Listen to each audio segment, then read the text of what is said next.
नमस्कार। स्वागत है आप सभी का। हम लोग आनंदवर्धन द्वारा रचिता ध्वन्यालोक पढ़ रहे थे। इस ध्वन्यालोक के पढ़ने के क्रम में हम लोगों ने छठवां कारिका तक पढ़ लिया था। अब पढ़ना था इदं च अपरम प्रतीयमानस्य अर्थस्य सद्भाव साधनम प्रमाणम। यह जो प्रतीयमान अर्थ है, इस प्रतीयमान अर्थ के सद्भाव साधनम, सद्भाव अर्थात उसके सत्ता को, साधन अर्थात सिद्ध करने के लिए, प्रतीयमान जो अर्थ है उसके सत्ता को सिद्ध करने के लिए इदं च अपरम प्रमाणम, यह क्या है? दूसरा प्रमाण है। प्रतीयमान जो अर्थ है उसके सत्ता को सिद्ध करने के लिए यह दूसरा प्रमाण है। शब्दार्थ शासन ज्ञान मात्रेणैव न वेद्यते, वेद्यते सतु काव्यार्थ तत्त्वज्ञैरेव केवलम। शब्दार्थ शासन ज्ञान, शब्द और अर्थ के शासन मात्र से ही, शब्द अर्थात व्याकरण आदि जो शास्त्र है, और अर्थ अर्थात मीमांसा आदि जो शास्त्र है, तो शब्द और अर्थ का शासन कराने वाला, उसका बोधन कराने वाला, शब्द और अर्थ का शासन कराने वाला, उसके साधुत्व का ज्ञान कराने वाला, अर्थ का बोधन कराने वाला जो ज्ञान है, उसके ज्ञान मात्र से ही न विद्यते, अर्थात वह जो प्रतीयमान अर्थ है उसके ज्ञान मात्र से ही प्रतीयमान अर्थ का ज्ञान नहीं होता है।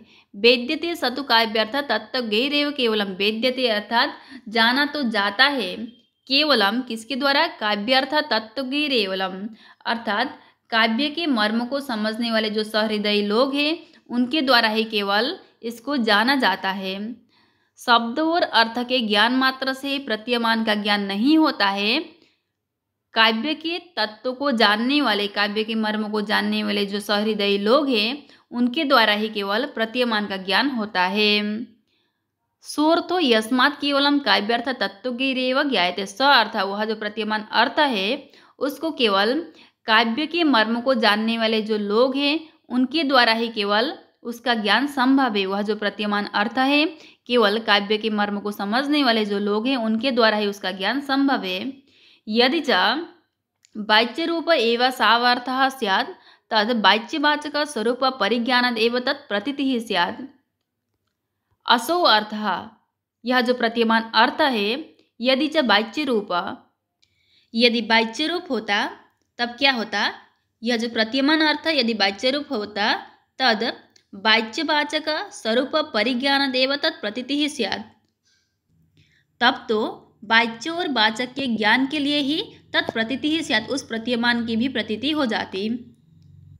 असो अर्थः, यह जो प्रतीयमान अर्थ है यदि वाच्य रूप होता तो तद वाच्यवाचक स्वरूप परिज्ञानादेव तत् प्रतीतिः स्यात्, तब तो वाच्य और वाचक के ज्ञान के लिए ही उस प्रतीयमान अर्थ की प्रतीति होती।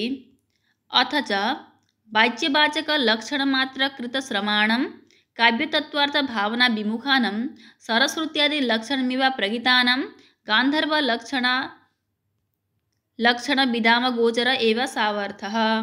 अब कहते हैं अथ च, और भी वाच्यवाचक लक्षण मात्र कृत श्रमाणं, वाच्य और वाचक के लक्षण का जिसको ज्ञान है, जिसके ज्ञान के लिए उसने परिश्रम किया है, वाच्य और वाचक का, वाच्य अर्थात शब्द और वाचक अर्थात अर्थ, वाच्य और वाचक के ज्ञान के लिए उसके लक्षण में जिन्होंने श्रम किया है, वाच्य और वाचक में उसके सिर्फ लक्षण में जिन्होंने श्रम किया है, ऐसे काव्य तत्वार्थ भावना विमुखानम, काव्यार्थ की भावना से जो रहित है, वाच्य और वाचक के लक्षण में जिन्होंने श्रम किया है, वाच्य और वाचक के लक्षण में जिन्होंने श्रम किया हुआ है, ऐसे काव्य का तत्वार्थ भावना विमुखानम, काव्य का जो तत्वार्थ है, जो व्यंग्यार्थ जानने वाले जो प्रतीयमान अर्थ है, उसमें उन्होंने भावना नहीं किया है, अर्थात उसमें उन्होंने चिंतन नहीं किया है।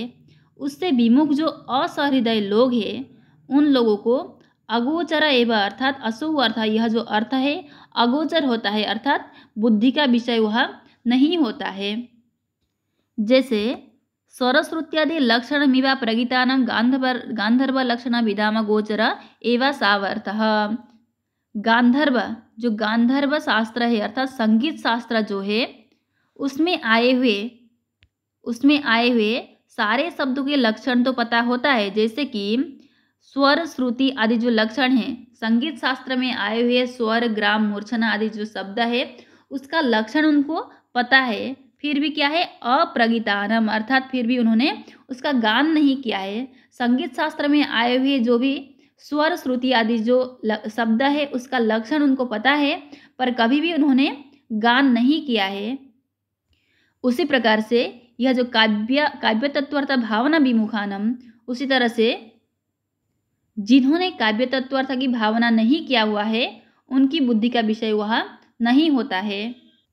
जो असहृदयी लोग हैं उनके बुद्धि का विषय वह नहीं होता है। वह वाच्य तो समझ सकते हैं पर व्यंग्य का ज्ञान उनको नहीं होता है। शब्द और अर्थ के ज्ञान मात्र से ही केवल प्रतीयमान का ज्ञान नहीं होता है। जो काव्य के मर्म को समझने वाले लोग हैं उनको ही उसका ज्ञान, वो जो प्रतीयमान अर्थ है उसका ज्ञान होता है। बाकी को केवल वाच्य का ही ज्ञान होता है पर व्यंग्य का ज्ञान नहीं होता है। इसी तरह से यहाँ कहते हैं कि जो संगीत शास्त्र को जानने वाले लोग हैं उनको सरस्वती इत्यादि का लक्षण तो पता होता है, पर अप्रगितानम उसको अगर गायन नहीं किया है तो उनका भी यही होता है। वो वाच्य तो समझ सकते हैं पर व्यंग्य का ज्ञान उनको नहीं होता है। उनको संगीत शास्त्र का पूरा ज्ञान नहीं होता है।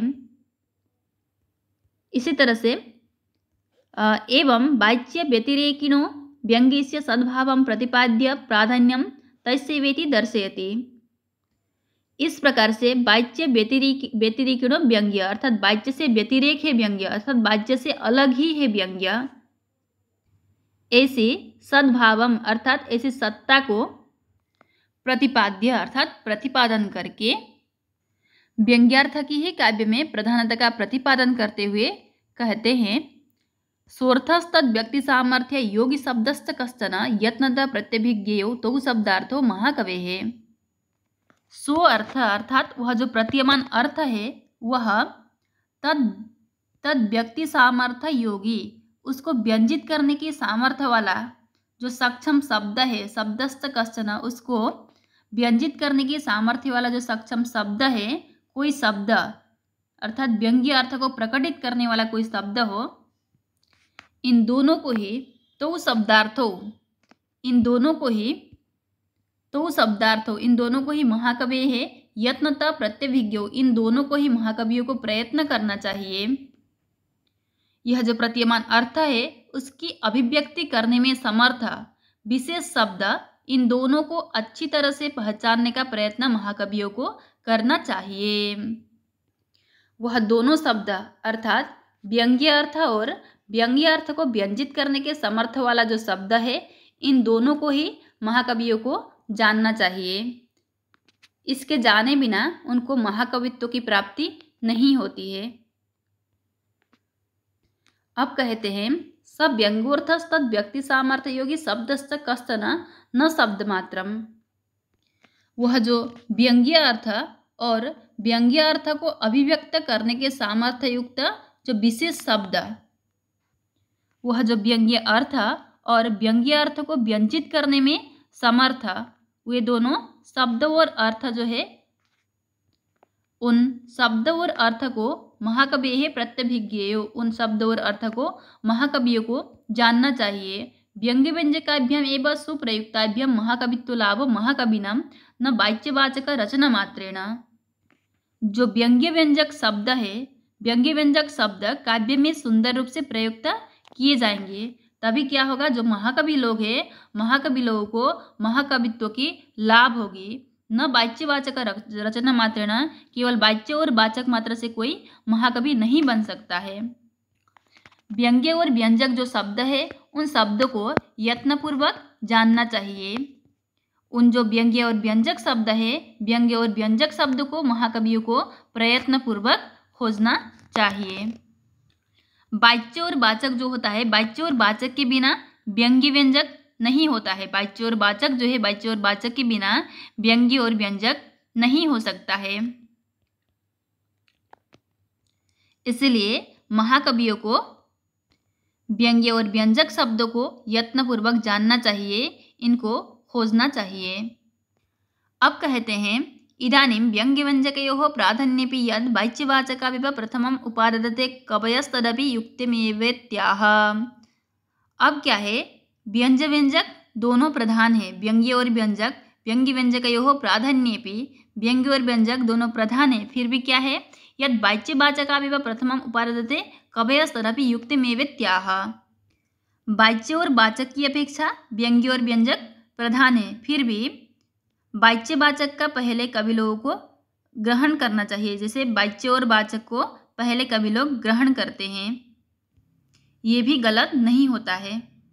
यहाँ कहते हैं कि कवि लोग व्यंग्य तथा व्यंजक की प्रधानता रहने पर भी जो कवि लोग रहते हैं वह पहले वाच्य एवं वाचक का ही ग्रहण करते हैं। वहाँ व्यंग्य तथा व्यंजक प्रधान रूप से रहते ही हैं, फिर भी कवि लोग वाच्य एवं वाच्य को ही ग्रहण करते हैं। जैसे कि यहाँ दिया है, आलोकार्थी यथा दीप शिखायां यत्नवान् जनः तदुपायतया तदुद अर्थे वाच्य तदादृतः। आलोकार्थी, आलोक चाहने वाला, प्रकाश चाहने वाला, प्रकाश को अर्थी अर्थात चाहने वाला, उसका अभिलाषा करने वाला व्यक्ति यथा जिस तरह से दीप शिखायां यत्नवान् जनः अर्थात दीप शिखा में प्रयत्न करता है, दीप शिखा में वह प्रयत्न करता है। प्रकाश चाहने वाला जो व्यक्ति है जिस तरह से वह दीप शिखा में प्रयत्न करता है, उसी तरह से तद्वद, उसी तरह से क्या है, वाच्य जो है, उसी तरह से वाच्य जो है अर्थ के प्रति, वाच्य जो है अर्थ के प्रति यत्नवान होता है, उसी तरह से वाच्य अर्थ के प्रति यत्नवान होता है। उसी तरह से व्यंग्यार्थ में आदरवान जो कवि लोग हैं वह भी वाच्य अर्थ और वाचक शब्द का ही ग्रहण करते हैं। व्यंग्य अर्थ को जानने वाले जो लोग हैं वो भी क्या है, वाचक शब्द को, वाच्य अर्थ और वाचक शब्दों का ग्रहण करते हैं। जिस तरह से प्रकाश चाहने वाला आलोकार्थी, जैसे प्रकाश चाहने वाला जो लोग जिस तरह से दीपशिखा के लिए पहले यत्न करते हैं, इसी तरह से जो कवि लोग रहते हैं व्यंग्यार्थ में आदरवान, व्यंग्यार्थ को चाहने वाले जो कवि लोग रहते हैं वो भी वाच्य अर्थ और वाचक शब्द का ग्रहण करते हैं। क्योंकि इससे पहले हम लोग पढ़े थे वाच्य वाचक के बिना व्यंग्य व्यंजक नहीं होता है। वाच्य वाचक की अपेक्षा व्यंग्य प्रधान तो है ही, फिर भी वाच्य वाचक का पहले कवि लोग ग्रहण करते हैं। जो कवि रहते हैं वह वाच्य वाचक का ही पहले ग्रहण करते हैं, पर प्रधान रहता है व्यंग्य और व्यंजक। जिस तरह से प्रकाश चाहने वाला व्यक्ति पहले दीपशिखा के लिए यत्नवान होता है, उसी तरह से व्यंग्यार्थ को जानने के इच्छुक जो कवि समूह रहते हैं वो भी वाच्य अर्थ और वाचक शब्द का ग्रहण करते हैं। इसी तरह से यहाँ उल्लेख किया गया है। अब नेक्स्ट है, इसका वृत्ति दिया हुआ है, यथा आलोकार्थी सन्नपि दीपशिखायां यत्नवान् जनो भवति तदुपायतया। यथा ही, जैसे आलोकार्थी अर्थात प्रकाश चाहने वाला, सन्नपि अर्थात होने पर भी, प्रकाश चाहने वाला होने पर भी दीपशिखायां यत्नवान् जनो भवति, दीपशिखा के प्रति कभी यत्नवान होता है। तद उपायतया अर्थात आलोक का उपाय होने के कारण, नहीं दीपशिखा मंतरेण आलोकः संभवति, दीपशिखा के बिना आलोक जो है संभव नहीं है। तद्वत् अर्थात वैसे ही, तद्वत् व्यंग्यमर्थ प्रत्यादृतो जनो वाच्यर्थे यत्नवान भवति। उसी तरह से व्यंग्य अर्थ के प्रति जो आदर है, जिसका आदर है, वह भी वाच्य अर्थ के प्रति यत्नवान होता है। क्योंकि वाच्यार्थ से बिना तो व्यंग्यार्थ संभव नहीं होता है। जिस तरह से आलोक चाहने वाला व्यक्ति, प्रकाश चाहने वाला व्यक्ति दीपशिखा के लिए यत्न करता है, उसी तरह से व्यंग्यार्थ जानने वाला जो व्यक्ति है, व्यंग्य का अर्थ जो है उसको जानने वाला जो व्यक्ति है वो भी वाच्य अर्थ के प्रति यत्नवान होता है। जिस तरह से दीपशिखा के बिना आलोक नहीं हो सकता है, उसी तरह से वाच्यार्थ के बिना भी व्यंग्यार्थ संभव नहीं हो सकता है। इसलिए व्यंग्य प्रधान होने पर भी वाचक को वहाँ वाचक का ग्रहण कवि लोग करते हैं। अनेन प्रतिपादकस्य कविर्व्यंग्यमर्थ प्रति व्यापारो दर्शितः। अनेन अर्थात इस प्रकार से प्रतिपादक अर्थात जो कवि है वह जो है व्यंग्यमर्थम प्रति व्यापार दर्शित अर्थात व्यंग्य अर्थ के प्रति होने वाले व्यापार को यहाँ बतला रहे हैं। जिस तरह से बिना दीपशिखा के आलोक नहीं हो सकता है, इसी तरह से वाच्यार्थ के बिना भी व्यंग्यार्थ संभव नहीं हो सकता है। इसलिए व्यंग्य अर्थ के प्रति आदर रखने वाला जो व्यक्ति है वह पहले वाच्यार्थ की खोज करता है, उसका योजना करता है और उसमें प्रयत्न करता है। इसी प्रकार से यहाँ कवि जो है, कवि के व्यंग्य अर्थ के प्रति होने वाले व्यापार को यहाँ बताया जा रहा है। अब है प्रतिपाद्यस्यापि तम दर्शयितुम आह। प्रतिपादक अर्थात है कवि और प्रतिपाद्य अर्थात श्रोता होते हैं। फिर यहाँ दिया है प्रतिपाद्यस्यापि तम दर्शयितुम आह, अर्थात श्रोता को भी अर्थात जो वाच्यार्थ है उसको भी उस व्यंग्य बोधन के प्रति होने वाला व्यापार को यहाँ दिखाया जा रहा है। अब कहते हैं यथा पदार्थ द्वारेण वाक्यार्थ संप्रतीयते वाच्यार्थ पूर्विका तद्वत् प्रतिपत्तिस्य वस्तुनः। श्रोता भी वही होता है, श्रोता पहले वाच्य अर्थ का ज्ञान करता है, उसके बाद व्यंग्य अर्थ का उसको ज्ञान होता है। श्रोता भी पहले, श्रोता को भी वाच्य अर्थ का ज्ञान होता है, उसके बाद ही व्यंग्य अर्थ का उसको ज्ञान होता है। श्रोता पहले पदों के अर्थ का ज्ञान करता है, उसके बाद वाक्य के अर्थ का ज्ञान करता है। सबसे पहले पदों के अर्थ का ज्ञान करता है, एक एक पद जो है उसके अर्थ का ज्ञान होता है, फिर उसके बाद वाक्य का ज्ञान होता है।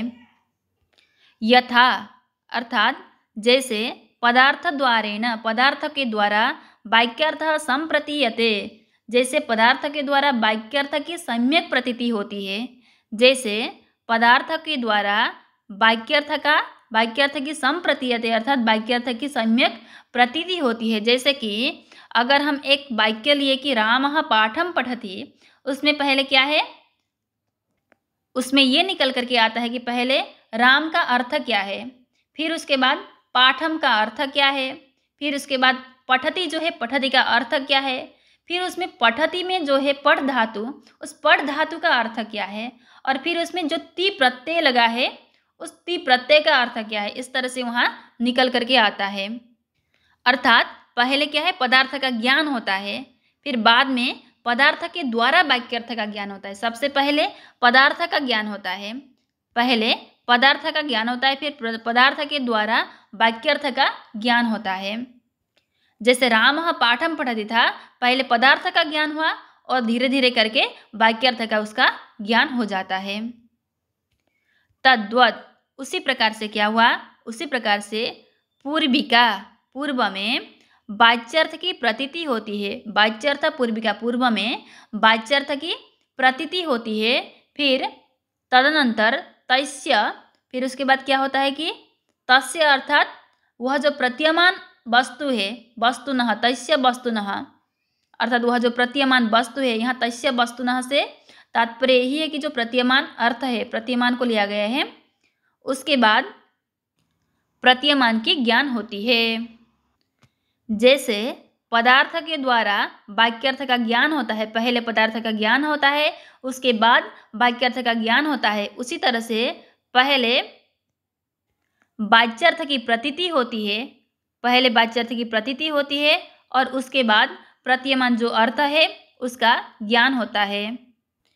पूर्व में वाच्यार्थ की प्रतीति होती है, फिर उसके बाद व्यंग्यार्थ की प्रतीति होती है। यथा ही पदार्थ द्वारेण वाक्यार्थ अवगमस्तथा, जिस तरह से पदार्थ के द्वारा वाक्यार्थ का अवगमन होता है, जिस तरह से पदार्थ के हो जाने के पश्चात पदार्थ के संसर्ग रूपी वाक्यार्थ का ज्ञान होता है, उसी तरह से वाच्यार्थ प्रतीति पूर्विका व्यंग्यस्यार्थस्य प्रतिपत्ति। उसी तरह से पहले वाच्यार्थ की प्रतीति होती है, फिर उसके बाद व्यंग्य की उपस्थिति होती है। पहले वाच्यार्थ की प्रतीति होती है, फिर उसके बाद व्यंग्यार्थ की उपस्थिति होती है। फिर उसके बाद इदानीं वाच्यार्थ प्रतीतिपूर्वकत्वे तत्प्रतीतेः व्यंग्यस्यार्थस्य प्राधान्यं यथा न विलुप्येत तथा दर्शयति। अब वाच्यार्थ की प्रतीति पूर्व में होने पर भी व्यंग्यार्थ के पूर्व में होने पर भी, जो वाच्यार्थ है, वाच्यार्थ की पूर्व में प्रतीति होने पर भी व्यंग्यार्थ की प्राधान्यता जैसे व्यालुप्त नहीं होती है, उस प्रकार से यहाँ दिखाया जा रहा है। वाच्यार्थ की प्रतीति के पश्चात, वाच्यार्थ की प्रतीति के पश्चात व्यंग्यार्थ की प्रतीति होने पर भी व्यंग्यार्थ की जो प्रधानता है वहाँ यहाँ लोप नहीं होता है। पहले वाच्यार्थ की प्रतीति हो रही है, उसके बाद व्यंग्यार्थ की प्रतीति हो रही है, बाद में व्यंग्यार्थ की प्रतीति हो रही है, फिर भी व्यंग्यार्थ ही यहाँ प्रधान रहता है, व्यंग्यार्थ की ही यहाँ प्रधानता रहती है। वहाँ यहाँ जो है व्यंग्यार्थ का लोप नहीं होता है, व्यंग्य ही यहाँ प्रधान रूप से रहते हैं। फिर दिया है स्वसामर्थ्यवशेनैव वाक्यार्थं प्रतिपादयन् यथा व्यापार निष्पत्तो पदार्थो न विभाव्यते। स्वसामर्थ्य अर्थात अपने सामर्थ्य से, पदार्थ की अपनी सामर्थ्य होती है, जैसे कि आकांक्षा, योग्यता तथा सन्निधि जो है यह पदार्थ की सामर्थ्य है। स्वसामर्थ्य वशेनैव, अपनी सामर्थ्य से ही वाक्यार्थम प्रथयन्नपि, वाक्यार्थम प्रतिपादन अर्थात वाक्यार्थ का प्रतिपादन होता है अपने सामर्थ्य से ही, पदार्थ की अपने सामर्थ्य से ही वाक्यार्थ का प्रतिपादन होता है। यथा, जिस प्रकार से व्यापार निष्पत्तो, क्रिया की निष्पत्ति में वाक्यार्थ को बोधित करने की जो क्रिया है, वाक्य के अर्थ को प्रतिपादन करने की जो क्रिया है, उसके पूर्ण हो जाने पर भी पदार्थ की उससे अलग प्रतीति नहीं होती है। अर्थात वाक्यार्थ को बोधित करने के बाद पदार्थ का फिर से ज्ञान नहीं होता है। जैसे पदार्थ जो अपनी सामर्थ्य है, पदार्थ की जो अपनी सामर्थ्य है, उसे वाक्यार्थ के अर्थ को प्रकाशित करता हुआ भी जब वाक्यार्थ की ज्ञान हो जाती है, फिर भी वो क्या है, विभक्ततया अर्थात अलग से पदार्थ की प्रतीति नहीं होती है। यथा, जैसे स्वसामर्थ्य वशेनैव, अपनी सामर्थ्य से, पदार्थ जो है अपनी सामर्थ्य से, सामर्थ्य अर्थात आकांक्षा, योग्यता तथा सन्निधि, ये जो सामर्थ्य है उससे वाक्यार्थम प्रकाशयन्नपि, उसे वाक्यार्थ के अर्थ को प्रकाशित करता हुआ भी जब वाक्यार्थ की ज्ञान हो जाती है, जब व्यापार निष्पत्तो पदार्थो, व्यापार निष्पत्तो क्या है, जब वाक्यार्थ की ज्ञान हो जाती है, फिर भी पदार्थो न भाव्यते, फिर भी पदार्थ की ज्ञान नहीं होती है, फिर भी विभक्ततया अलग से पदार्थ की प्रतीति नहीं होती है।